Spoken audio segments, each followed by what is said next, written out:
नमस्कार दोस्तों।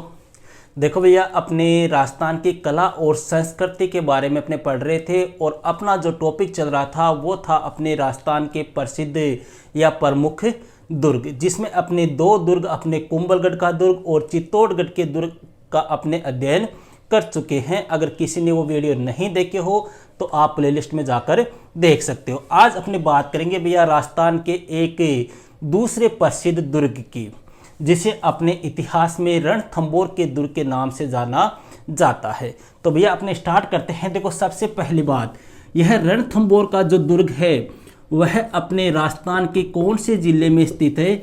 सवाई माधोपुर जिले में रणथंभौर की पहाड़ी के ऊपर यह दुर्ग बना हुआ है। कौन से जिले में? सवाई माधोपुर जिले में रणथंभौर की पहाड़ी जो है उसके ऊपर यह दुर्ग बना हुआ है। इस दुर्ग का निर्माण 8वीं शताब्दी में चौहान वंश के शासक रणथान देव चौहान के द्वारा निर्माण करवाया गया। इस दुर्ग का निर्माण जो है वो 8वीं शताब्दी में रणथान देव चौहान के द्वारा निर्माण करवाया गया। अब देखो भैया, यह रणथंभौर का जो दुर्ग है इसे अपने एरण दुर्ग की श्रेणी में रखा जाता है। अपने कई प्रकार के दुर्ग होते हैं, वन दुर्ग, गिरी दुर्ग, एरण, पारिक, मेरा बताया हुआ आपको कौन कौन से दुर्ग है शुक्र नीति के अनुसार। तो एरण दुर्गों की श्रेणी में यह दुर्ग आता है। अब एरण दुर्ग क्या होते हैं भैया, किसके कहते हैं एरण दुर्ग? देखो, एरण दुर्ग का मतलब हो गया ऐसे दुर्ग जो कोई पहाड़ी पर बने हुए हो, मतलब किसी गिरी के ऊपर या पहाड़ी पर बने हुए हो और चारों ओर से किससे घिरे हुए हो? वनों से घिरे हुए हो। उन्हें क्या कहते हैं? अपने एरण दुर्ग कहते हैं। मतलब जो ऊंची पहाड़ी पर बना हुआ हो, जिसके चारों ओर क्या हो? घने जंगल हो, पेड़ पौधे हो, वन हो, जो दूर से देखने पर दिखाई नहीं देता हो, वह दुर्ग क्या कहलाता है? एरण दुर्ग कहलाता है। और अपने रणथंभौर का दुर्ग जो है वो राजस्थान का एकमात्र एरण दुर्ग है।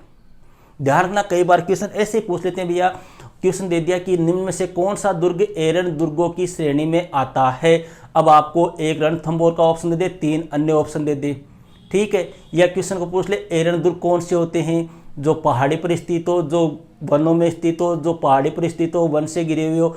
तो ये सभी प्रकार से आपको कैसे भी क्वेश्चन आ जाए, आपको अच्छी तरह से इससे तैयार करना है ताकि आपसे किसी प्रकार की कोई मिस्टेक ना हो। क्लियर है?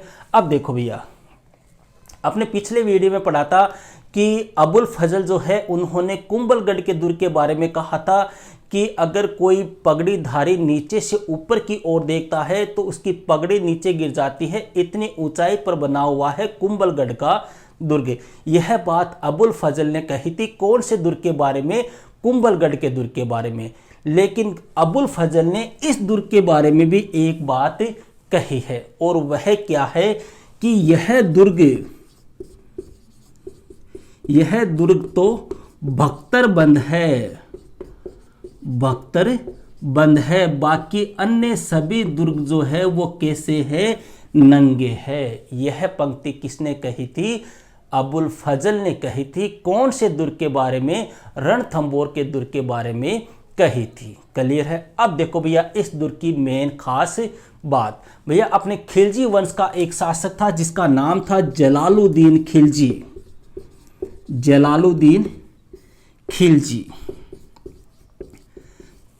इस जलालुद्दीन खिलजी ने रणथंभौर के दुर्ग के ऊपर आक्रमण किया था, लेकिन यह रणथंभौर के दुर्ग को नहीं जीत पाया। नहीं जीत पाने के कारण या अपनी कमी को छुपाने के कारण इसने एक पंक्ति कही थी। वो पंक्ति कई बार अपने एग्जाम में पूछी गई है कि ऐसे 10 दुर्गों को मैं मुसलमान की एक दाढ़ी के बाल के बराबर भी नहीं समझता। यह पंक्ति किसने कही थी?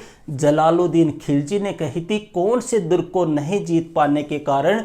रणथंभौर के दुर्ग को नहीं जीत पाने के कारण, कि ऐसे 10 दुर्गों को मैं मुसलमान की एक दाढ़ी के बाल के बराबर भी नहीं समझता, और ऐसा कहकर वह वापस चला गया था। कौन था? अपने खिलजी वंश का शासक जलालुद्दीन खिलजी। लेकिन जलालुद्दीन खिलजी के बाद में ही एक शासक और हुआ था जो खिलजी वंश का सबसे शक्तिशाली शासक माना जाता है। वह कौन था? अपने अलाउद्दीन खिलजी। इस अलाउद्दीन खिलजी ने भैया 1301 ईस्वी में रणथंबोर के दुर्ग के ऊपर आक्रमण किया था। प्रमुख कारण तो था इसका अपना साम्राज्य विस्तार। तो अलाउद्दीन खिलजी जो था इसने 1301 ईस्वी में रणथंबोर के दुर्ग के ऊपर आक्रमण किया था और इस समय रणथंबोर के दुर्ग का जो शासक था वो था हमीरदेव चौहान। जिस समय अलाउद्दीन खिलजी ने रणथंबोर के दुर्ग पर आक्रमण किया था उस समय रणथंबोर का शासक कौन था? हमीरदेव चौहान था। हमीरदेव चौहान भैया ऐसा कहते हैं, देखो इसका अलग से वीडियो बनाया हुआ है, यहाँ पर अपने ज़्यादा डिटेल से चर्चा नहीं करेंगे। किस प्रकार से युद्ध हुआ, क्या हुआ, वो चर्चा अपने यहाँ नहीं करेंगे। ऐसा कहते हैं कि अलाउद्दीन खिलजी जो है उसके आक्रमण के कारण हमीरदेव जो है वो पराजित हुआ, या एक प्रकार से कह दे कि हमीरदेव की इस युद्ध में हार हुई और हमीरदेव की जो रानी थी रंग देवी, उस रंग देवी के नेतृत्व में रणथंबोर की जो औरतें थी, जो राजकुमारियां थी, जो महिलाएं थी, उन्होंने क्या किया था? जोहर किया था। अब यहां पे देखो भैया एक क्वेश्चन ध्यान रखना, यह जो जोहर है ना, यह अपने राजस्थान का फरतम जोहर था। राजस्थान का फरतम जोहर, राजस्थान का पहला जोहर पूछ ले या राजस्थान का फरतम साख का पूछ ले तो कौन सा था? अपने रणथंबोर का जोहर। ठीक है, और यह जोहर जो है वो अग्नि में न किया जाकर किस में किया गया था?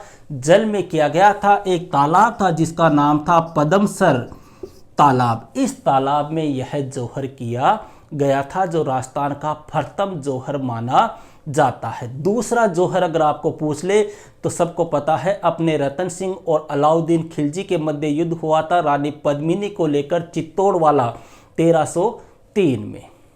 ठीक है, तो भैया राजस्थान का फरतम जो साका या राजस्थान का फरतम जो जोहर हुआ था वो इसी रणथंबोर के दुर्ग में हुआ था। इस दुर्ग की भैया अन्य खास बातों की बात करें तो देखो इस दुर्ग के अंदर हमीर महल बना हुआ है। ये आपको रटने पड़ेंगे भैया, कई बार अपने क्वेश्चन आ जाता है कि हमीर महल कहाँ है, तो कौन से दुर्ग में है? रणथंबोर के दुर्ग में। इसी दुर्ग में सुप्यारी महल बना हुआ है। इसी दुर्ग में हमीर देव की 32 खंभों की क्या है? छतरी है। और सबसे फेमस बात, इसी दुर्ग में त्रिनेत्र गणेश मंदिर स्थित है। जो अपनी शादी का जो पहला कार्ड भेजा जाता है ना, वो इन्हीं गणेश जी के मंदिर में भेजा जाता है। और इसी दुर्ग में एक दरवाजा स्थित है जिसे अपने नौलखा दरवाजा कहा जाता है। तो ये था भैया अपने राजस्थान के सवाई माधोपुर जिले में रणथंबोर की पहाड़ी पर स्थित रणथंबोर का दुर्ग। इस दुर्ग को भैया अपने इतिहास में ध्यान रखना, चित्तौड़ दुर्ग का छोटा भाई भी कहा जाता है। किसको? पूछ ले कई बार क्वेश्चन कि कौन सा दुर्ग है जिसे चित्तौड़ के दुर्ग का छोटा भाई कहते हैं, तो वह कौन सा है? रणथंबोर का दुर्ग। निर्माण किसने करवाया था? 8वीं शताब्दी में रणथान देव चौहान ने। एरन दुर्ग है। अबुल फजल ने कहा था कि अन्य यह दुर्ग जो है वो बख्तर बंद है, अर्थात पैक है पूरा अच्छी तरह से, बाकी अन्य सभी दुर्ग तो क्या है? नंगे है। जलालुद्दीन ने आक्रमण किया था, हार कर चला गया था, निराश होकर चला गया था, जीत नहीं पाया था। कहा था कि ऐसे दुर्ग को मैं मुसलमान की दाढ़ी के एक बाल के बराबर भी नहीं समझता। लेकिन 1301 ईस्वी में अलाउद्दीन खिलजी ने हमीर देव चौहान के समय इस दुर्ग को जीत लिया था। उसी समय पहला जोहर हुआ था या पहला साका हुआ था। जोहर या साका क्या होता है भैया, ये सारी चीज़ें मैं आपको पहले बता चुका हूँ। जोहर या साका जो है, जोहर जो है वो किस रानी के नेतृत्व में हुआ था? हमीर देव की पत्नी रंग देवी के नेतृत्व में हुआ था। जल जोहर था पद्मसर तालाब में हुआ था। इसी दुर्ग में भैया हमीर महल, सुप्यारी महल, 32 खंभों की छतरी, नौलखा दरवाजा और इतिहास प्रसिद्ध गणेश मंदिर स्थित है। तो ये था भैया अपने रणथंबोर का दुर्ग। नेक्स्ट वीडियो में बात करेंगे नेक्स्ट दुर्ग की। Okay, that's all.